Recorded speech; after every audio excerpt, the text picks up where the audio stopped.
Morning all my students. कल हमने जिस पैराग्राफ को छोड़ा था वहीं से उसकी जो सेकंड लास्ट लाइन है वहीं से हम स्टार्ट करेंगे।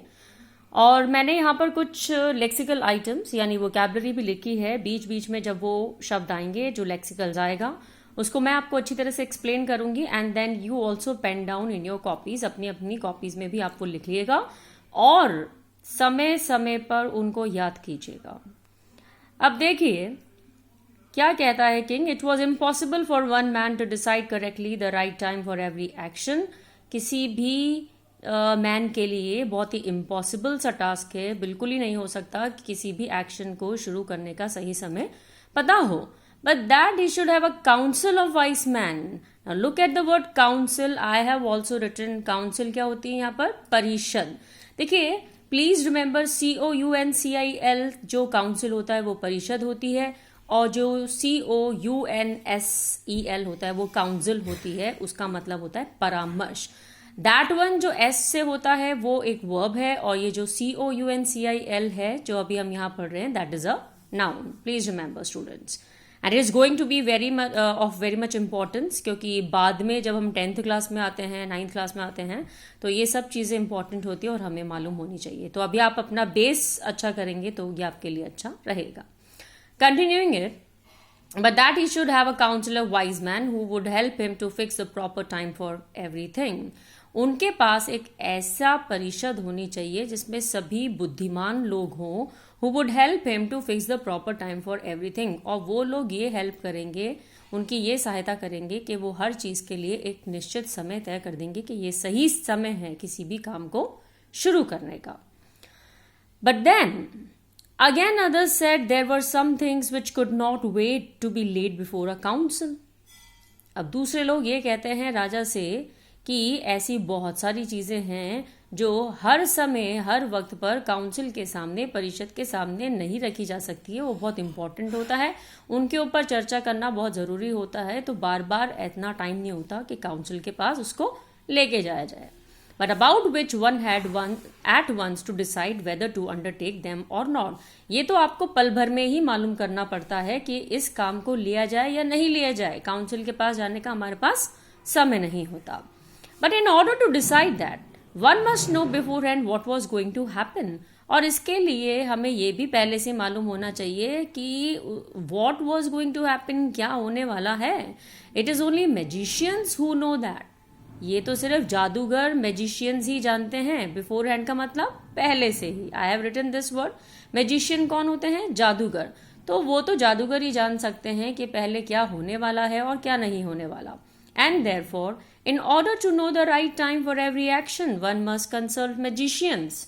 तो देखिए काउंसिल के बाद अब किसका नाम आया कि भैया मैजिशियंस से मालूम करना चाहिए हमारे को, जो बहुत ही उनको सब चीज़ें मालूम होती है, वो बहुत बड़े जादूगर होते हैं, उनसे पहले कंसल्ट करना चाहिए। कंसल्ट इज परामर्श लेना चाहिए।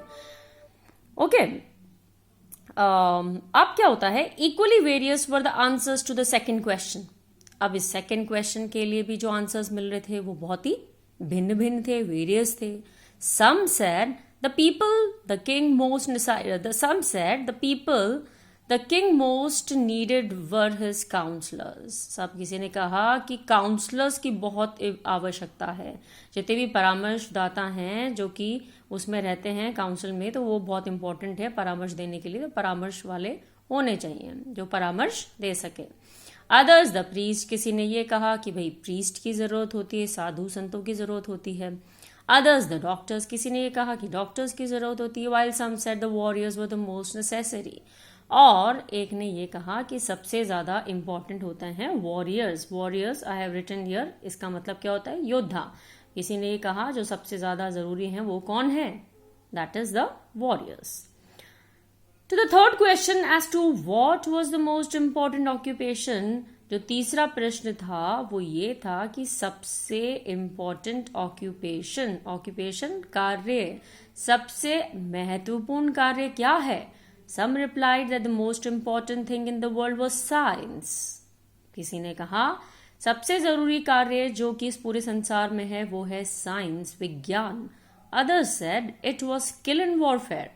और किसी ने ये कहा कि नहीं, ये तो आपकी कौशल होना चाहिए वॉरफेयर में, कैसे युद्ध किए जाते हैं. And others again that it was religious worship. और फिर विभिन्न लोग वहां पर बैठे हुए थे, तरह तरह की बातें आ रही थी, तो किसी ने ये भी कह दिया that it was religious worship, कि हमको तो भक्ति करनी चाहिए. All the answers being different, सारे आंसर्स डिफरेंट थे. The king agreed with none of them, और राजा भी किसी भी बात पर अग्री नहीं हुए, किसी भी आंसर से अग्री नहीं हुए. But and gave the reward to none, और किसी भी इंसान को रिवॉर्ड नहीं दिया, किसी भी इंसान को कोई भी प्राइज नहीं दिया. But still wishing to find the right answers to his questions, he decided to consult a hermit. फिर उन्होंने सोचा कि अपने में सभी प्रश्नों के सही उत्तर के लिए उन्होंने डिसाइड करा कि वो एक हर्मिट, एक साधु के पास जाएंगे, उनसे परामर्श लेंगे. Widely renowned for his wisdom. Renowned is प्रख्यात थे, वो बहुत ही प्रख्यात थे अपने विजडम के लिए, अपनी बुद्धिमता के लिए. The hermit lived in a wood which he never quitted. और हर्मिट जो था, जो साधु था, वो एक वुड में, एक कुटिया में रहता था, विच ही नेवर क्विटेड, और उसको वो कभी भी छोड़ता नहीं था. So the king put on simple clothes and before reaching the hermit's cell dismounted from his horse. Leaving his bodyguard behind, he went on alone. अब क्या होता है, राजा ने एक बहुत ही सिंपल से वस्त्र धारण करे, हर्मिट के सेल में घुसा, वो उसकी कुटिया में गया. डिसमाउंटेड फ्रॉम हिज हॉर्स, अपने हॉर्स से उतर गया. डिसमाउंटेड का मतलब उतरना. Leaving his bodyguard behind, he went on alone. अपने बॉडीगार्ड को उसने पीछे छोड़ दिया और अकेला ही साधु से मिलने निकल गया. अब क्या होता है, when the king approach the hermit was digging the ground in front of his हट. जब राजा हर्मिट के पास पहुंचा, हर्मिटस साधु के पास पहुंचा, तब वो क्या कर रहा था, ग्राउंड को डिग कर रहा था. वो डिगिंग कर रहा था, खोद रहा था ग्राउंड को. फिर क्या होता है, seeing the king he greeted him and went on digging. राजा को देखकर भी वो अपना कार्य उसने जारी रखा. और वो कौन सा कार्य था, डिगिंग का, खोदने का. The hermit was frail and weak. जो हर्मिट था वो बहुत ही फ्रेल, वीक था, बहुत ही दुबला पतला सा, एकदम जिसमें जान नहीं होती वैसा. And each time he stuck his spade into the ground and turned a little earth, he breathed heavily. और उसके बाद वो समय समय पर क्या करता, थोड़ा टाइम लेता, अपनी स्पेड को नीचे ग्राउंड पर रखता और थोड़ी सी सांस लेता, नीचे अर्थ पर थोड़ा देर बैठ जाता और फिर वो ब्रीथ हैवीली, और बहुत तेजी से सांसें लेता. The king went up to him and said, I have come to you wise hermit. राजा उसके पास गए और उसने उस बुद्धिमान हर्मिट से ये कहा कि मैं आपके पास आया हूं to ask you to answer 3 questions, और मैं ये चाहता हूं कि आप मेरे 3 प्रश्नों के उत्तर दें. How can I learn to do the right thing at the right time. कैसे मैं ये जान पाऊं कि कब किस काम को, right thing at the right time, कौन सा ऐसा समय है, राइट टाइम है जब मैं राइट थिंग करूं, सही काम सही समय पर करूं. Who are the people I most need. ऐसे कौन से लोग हैं जो मुझे बहुत ज्यादा जरूरी हैं. And to whom should I therefore pay more attention to than to the rest? और मैं कैसे उन लोगों के ऊपर ज्यादा ध्यान दूं और उन लोगों पे नहीं दूं जो ज्यादा जरूरी नहीं है. And what affairs are the most important and need my first attention? ऐसे कौन से अफेयर्स हैं, ऐसे कौन से कार्य हैं जो बहुत ज्यादा इंपॉर्टेंट हैं और माई फर्स्ट अटेंशन, मैं उनको सबसे अधिक क्या दूं, प्रायोरिटी दूं. मेरा पहला अटेंशन, मेरी पहली जो चीज है वही होनी चाहिए करने के लिए. तो ये मुझे कैसे मालूम पड़ेगा. The hermit listened to the king but answered nothing. Now hermit was very wise. उसने सब कुछ सुना जो भी राजा ने कहा, but answered nothing. लेकिन उसने कुछ कहा नहीं. He just spat on his hand and recommenced digging. उसने क्या कहा, he just spat on his hand and recommenced digging. उसने वापस से digging start कर दी. You are tired, said the king. Let me take the spade and work a while for you. उसने बोला, You are tired, said the king. King ने कहा, तो आप बहुत थक गए हो, आप मुझे स्पेड दे दो और मैं क्या करूंगा, I will work for you. मैं आपके लिए काम कर दूंगा. Thanks, said the hermit. And giving the spade to the king, he sat down on the ground. उसने स्पेड को किसको दिया, किंग को दे दिया और वो खुद ग्राउंड पर बैठ गया. When he had dug 2 beds, जब उसने 2 क्यारियों को डग कर लिया, the king stopped and repeated his questions. राजा को तो बस एक ही धुन सवार थी, वो तीनों प्रश्नों के जो उत्तर थे वो चाहिए थे उसको. वो थोड़ी देर रुका, उसने जब तक क्या करा, 2 beds उसने डिग कर दी, खोद दिए. The king stopped and repeated his question. उसने वापस से अपना प्रश्न दोहराए. The hermit again gave no answer. hermit ने फिर आंसर नहीं दिया. But Rose stretched out his hand for the spade and said, वो खड़ा हुआ, उसने अपना स्पेड आगे हाथ आगे बढ़ाया स्पेड के लिए and said, now rest a while and let me work a bit. अब मुझे थोड़ी देर काम करने दो और तुम आराम करो. But the king did not give him the spade and continued to dig. राजा ने भी स्पेड नहीं दिया और वो खुद ही काम करता रहा. 1 hour passed and another. घंटे पर 1 घंटा हुआ, 2 घंटे हुए, ऐसे समय बीत गया. The sun began to sink behind the trees. अब तो संध्याकालीन भी हो रही थी, सन छुप रहा था. It was going down. And the king at last stuck the spade into the ground and said, जो किंग ने लास्ट में क्या करा, स्पेड को ग्राउंड पे रख दिया और कहा, I came to you wise man for an answer to my questions. मैं आपके पास इसीलिए आया हूं कि मुझे मेरे प्रश्नों के उत्तर चाहिए. If you can give me none, tell me so and I will return home. अगर आप मुझे मेरे प्रश्नों के उत्तर नहीं दे सकते हैं साधु जी, तो मैं अपने घर चला जाता हूँ, आप मुझे बता दीजिए. Here comes someone running, said the hermit. Let us see who it is. इतने में कोई भागता हुआ वहां पर आया. Said the hermit. Let us see who it is. Hermit ने कहा, साधु ने कहा, चलिए देखते हैं कौन है. The king turned round and saw a bearded man come running out of the wood. King turned round. राजा ने देखा and saw a bearded man. उसने एक दाढ़ी वाले इंसान को देखा. Come running out of the wood. और वो कहाँ से, जंगलों से भागता हुआ आ रहा था. The man held his hands pressed against his stomach. उसने अपने पेट पर हाथ रखा हुआ था. And blood was flowing from under them. पेट से क्या निकल रहा था, खून निकल रहा था.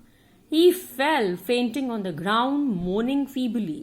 वो झट से कहाँ गिर गया, जमीन पर गिर गया और बिलखने लगा.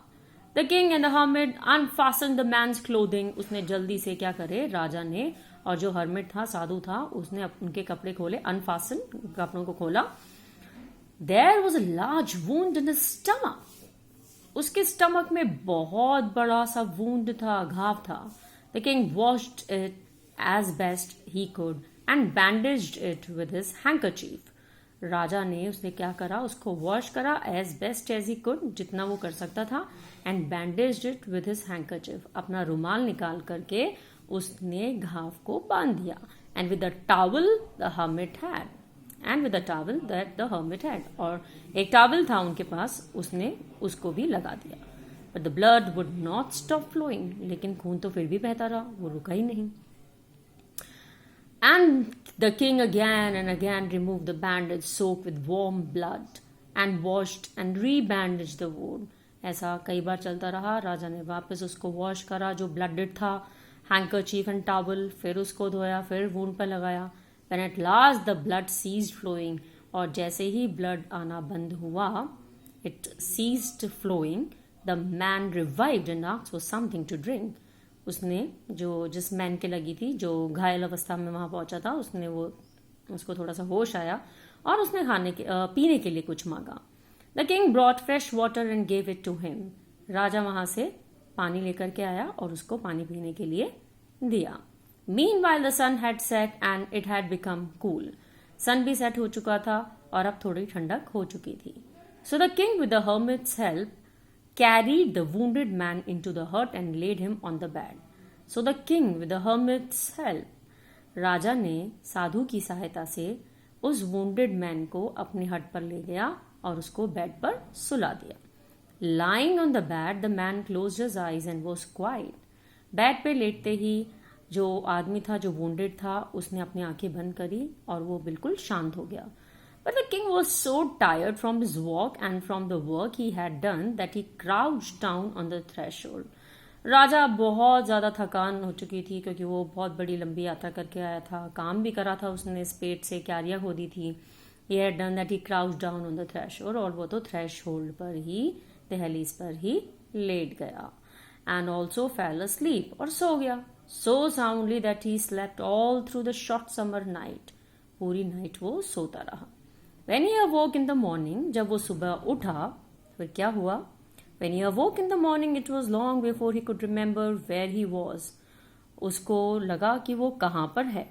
और who was the strange bearded man lying on the bed and gazing intently at him with shining eyes?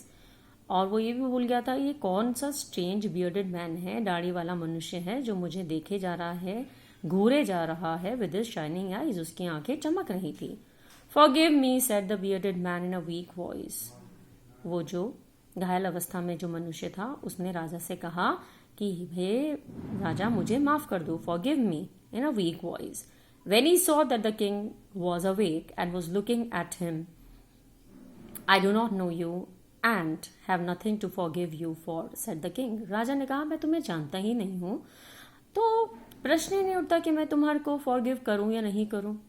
You do not know me but I know you. आप मुझे नहीं जानते हैं राजा लेकिन मैं आपको जानता हूँ. I am that enemy of yours who swore to revenge himself on you. मैं आपका वो एनिमी हूँ जिसने ये शपथ ली थी कि मैं अपना बदला आपसे लूंगा. Because you executed his brother and seized his property. क्योंकि आपने मेरे भाई की जो प्रॉपर्टी उसको जब्त कर लिया था और उसको एग्जीक्यूट कर दिया था. I knew you had gone alone to see the hermit. मुझे ये पता था कि आप हर्मिट से मिलने अकेले गए हैं. And I resolve to kill you on your way back. और मैंने ये शपथ ली थी कि जब आप लौटेंगे तब मैं आपको मार दूंगा. But the day passed and you did not return. लेकिन समय निकल गया, डे निकल गया, आप नहीं लौटे. So I came out from my ambush to find you. मैं अपने झाड़ी से बाहर निकला आपको देखने के लिए. And came upon your bodyguard and they recognized me. मैंने आपके बॉडीगार्ड को देखा जो बाहर खड़े थे. उन्होंने मुझे पहचान लिया. And wounded me. और उन्होंने मुझे क्या कर दिया? घायल कर दिया. I escaped from them but should have bled to death had you not dressed my wound. मैं वहाँ से किसी न किसी तरह से बच के निकल गया लेकिन अगर आपने मेरे बैंडेज नहीं करी होती वुंड की तो शायद आज मैं जिंदा नहीं होता और मर चुका होता. I wish to kill you and you have saved my life. मैं आपको मारना चाहता था लेकिन आपने मेरी जान बचा दी. Now if I live and if you wish it I will serve you as your most faithful slave. अगर मैं जिंदा रहता हूँ और आप इफ यू विश अगर आपकी ऐसी इच्छा हो तो मैं आपको ताउम्र आपके सबसे वफादार स्लेव की भांति आपको सर्व करूंगा. And will bid my sons to do the same. और अपने बच्चों को भी मैं यही कहूंगा कि राजा की इसी प्रकार सेवा करो. Forgive me. प्लीज आप मुझे माफ कर दीजिए. That's all for today. Next जो पैराग्राफ है वो मैं अपने नेक्स्ट वीडियो में अपलोड करूंगी. ओके स्टूडेंट्स, जितना आपको पढ़ा है आप ढंग से पढ़िएगा. Thank you.